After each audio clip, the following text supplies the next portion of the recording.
একটি পার্ক। তো আজকে আমরা এই পার্কের ভিতরে ঢুকবো, দেখাবো আপনাদের যে পার্কের ভিতরে কী কী রয়েছে। আর মূলত এই পার্কটি হয়েছে দেখতে চাই যে পার্কের ভিতরে অবস্থা কেমন বর্তমানে।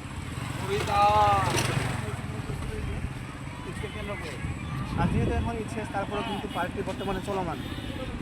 আর পার্কে এখানে কয়েকটি ফুটপাতের দোকান রয়েছে, আর এবার বড় একটি দোকান।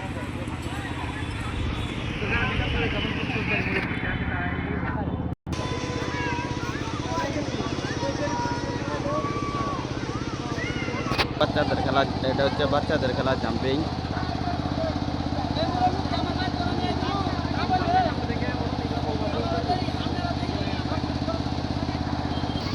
Udah apa?